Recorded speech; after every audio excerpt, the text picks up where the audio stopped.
Welcome back to our channel.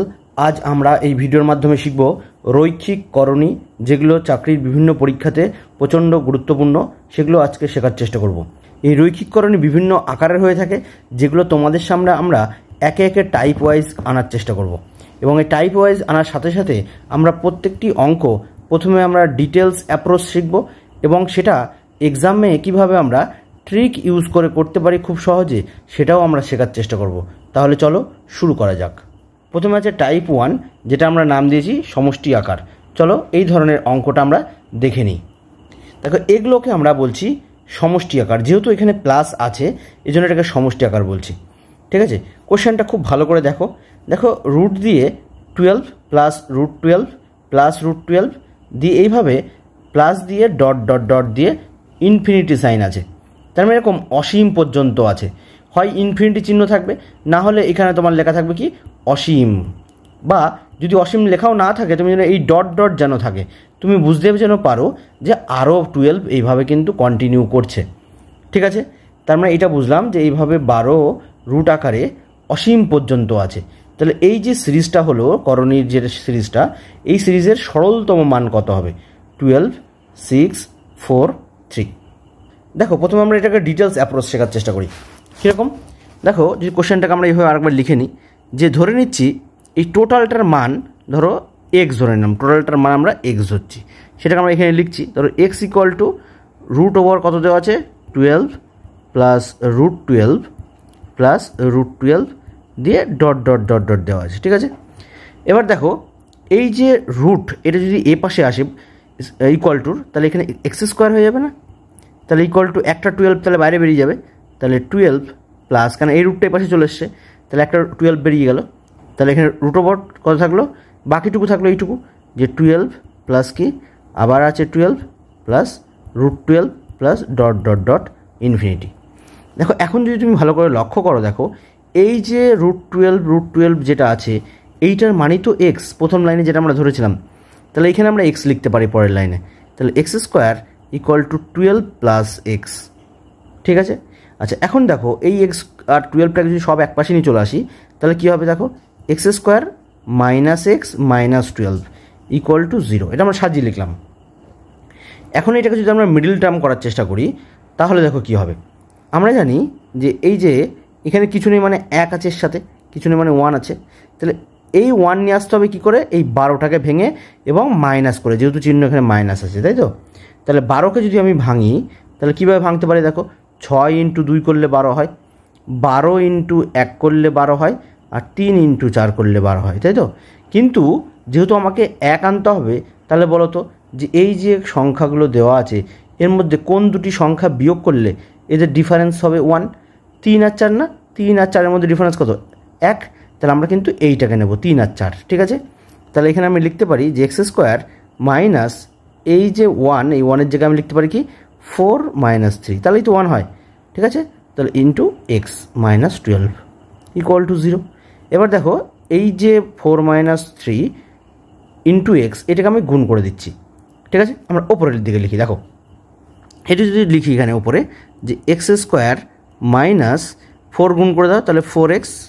দেখো, এই minus আর এই মাইনাস, এই দুটো যদি গুণ করি তাহলে কত হবে? মাইনাস মাইনাসে প্লাস 3x মাইনাস কত 12 ইকুয়াল টু 0।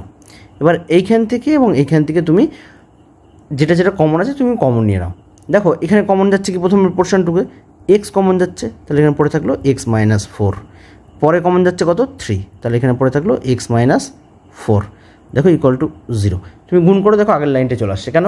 দেখো 3 ইন্টু এক্স করলে 3x, মাইনাসে প্লাসে গুণ করলে মাইনাস, আর 3 ইন্টু 4 করলে 12, 3 4 12। এবার দেখো এই দুটো জায়গা যেন সেম আসে, এক্স মাইনাস 4 আর এক্স মাইনাস 4, তাহলে তোমার অঙ্ক তাহলে ঠিক আছে। এখন এই কন্ডিশনে আমি দেখে নিতে পারি যে কমন নিতে পারি, যে এই যে এক্স মাইনাস 4 সেম আছে, ওইটাকে আমরা একটা ব্র্যাকেটের মধ্যে দিলাম। বাকি থাকলো কি এক্স আর প্লাস 3, তাহলে এটাও একটা ব্র্যাকেটের মধ্যে দিয়ে দাও, এক্স প্লাস 3 ইকুয়াল টু কি 0। দেখবা কোনো একটা ভিডিওতে, তুমি এর আগের পূর্ব যে ভিডিওগুলো দেওয়া আছে সেখানে যদি ভালো করে লক্ষ্য করো, দেখো এর আগেও কিন্তু আমাদের এই রকম রাশি এসেছে। তখন আমরা বলেছি এর আগেও দেখবি দুটো রাশির গুণফল যদি শূন্য কখনো হয়, তাহলে প্রত্যেকটা রাশি আলাদা আলাদাভাবে শূন্য হয়। এরকম একটা থিওরি দেওয়া আছে, বা আমি মুখে বললাম, তুমি খাতায় লিখে নিতে পারো যে দুটি রাশির গুণফল 2 বা 3 হোক না কেন, 2 বা ততোধিক রাশির গুণফল যদি শূন্য হয়, এখানে কিছু নেই মানে গুণ আকারে আছে, গুণফল যদি শূন্য হয় তাহলে প্রত্যেকটা রাশি আলাদা আলাদাভাবে শূন্য হবে। কীরকম?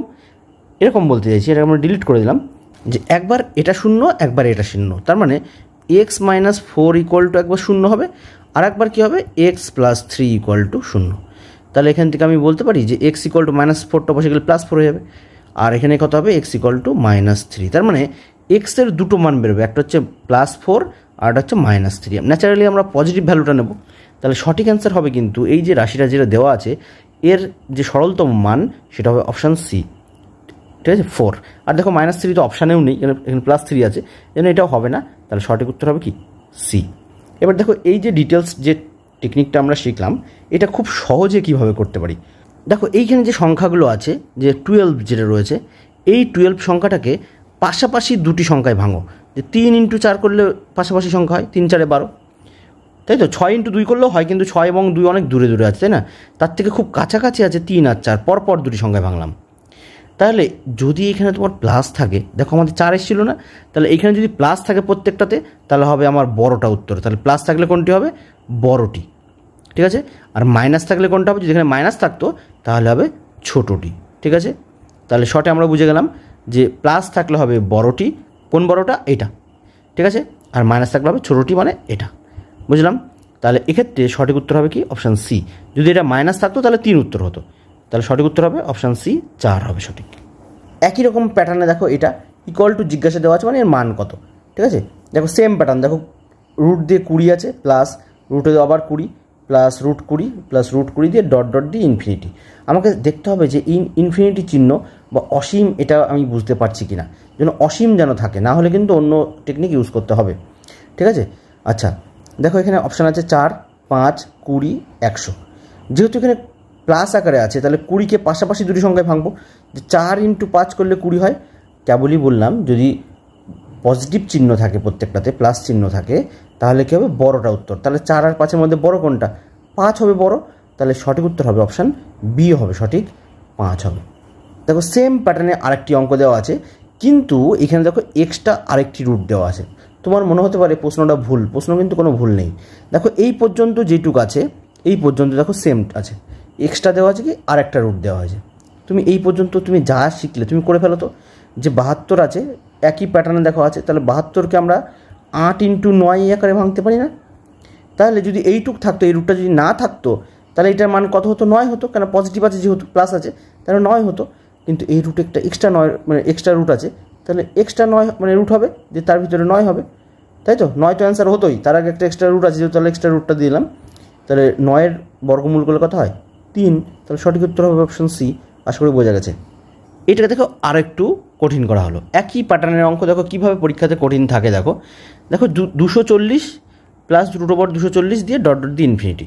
এখানে দুটো দেওয়া আছে, মানে দুটো রকম ব্যাপার না, আরও অনেক আছে, এখানে ডট ডট দেখতে পাচ্ছ। দেখো কিন্তু এখানে দেখো 3খানা দেখো এখানে রুট আকারে আছে, তাই না? দেখো একই প্যাটার্নের অঙ্ক কীভাবে জটিল হলো।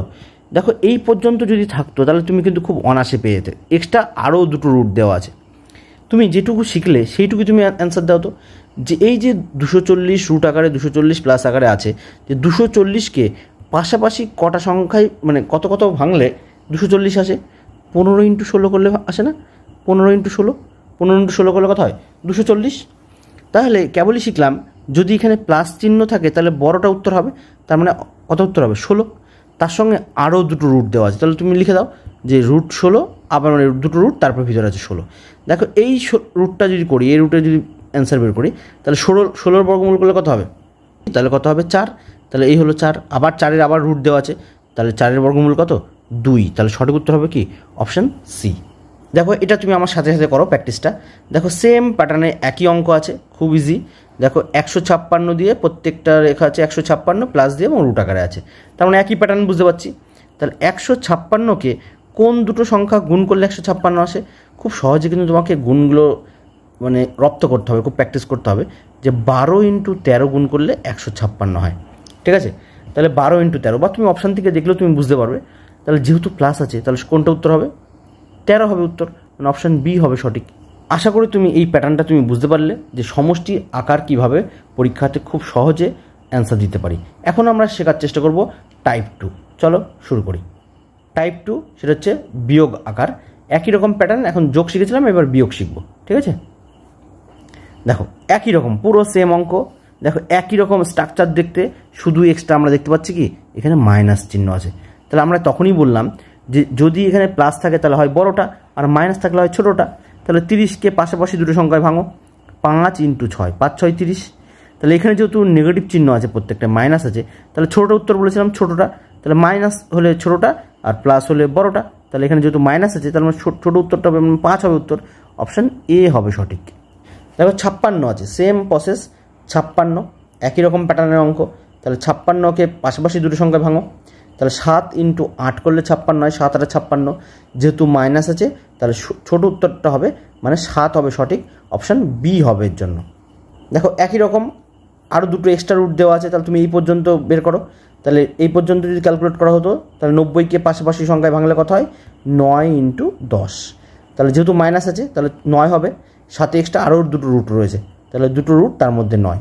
দেখো একটা 9 যদি অ্যান্সার বের করতাম তাহলে 9-এর বর্গমূল করলে কত হবে, 3, আবার এক্সট্রা একটা বর্গমূল আছে, তাহলে √3 মানে কত, 1.732 হয়েছে। তাহলে অপশান সি হবে সঠিক। তুমি এই দুটো ভ্যালু অবশ্যই মুখস্থ রাখবে, যে √2 এর মান হয় 1.414, ঠিক আছে, আর √3 এর মান হয় কত, 1.732। তোমাদের যে ফর্মুলা খাতা করতে বলেছিলাম ছোটো দেখে চটি খাতা, তার মধ্যে কিন্তু এই ভ্যালু দুটো টুকে রাখবে এবং মুখস্থ রাখবে। ঠিক আছে, যেহেতু একই রকম প্যাটার্ন এই জন্য আর এখানে বেশি কোশ্চেন দেওয়া হলো না, প্লাস এবং মাইনাস তুমি আশা করি বুঝতে পেরেছো। এর বাকি যে প্রসেসগুলো হয় সেগুলো অন্য কোনো ভিডিওর মাধ্যমে আমরা নিয়ে আসবো, নাহলে ভিডিওটি অনেকটি লেন্দি হয়ে যাবে। যদি বুঝে থাকো তাহলে আমাদের এই দুটো হোমওয়ার্কের অ্যান্সার দাও, যে কোশ্চেন নাম্বার 1 এবং কোশ্চেন নাম্বার 2 অপশান এখানে দেওয়া হয়েছে, অবশ্যই তুমি কমেন্টের মাধ্যমে এর উত্তর দেবে। থ্যাংক ইউ, বাই, দেখা হবে অন্য কোনো ভিডিওতে খুব শীঘ্র। Thank you.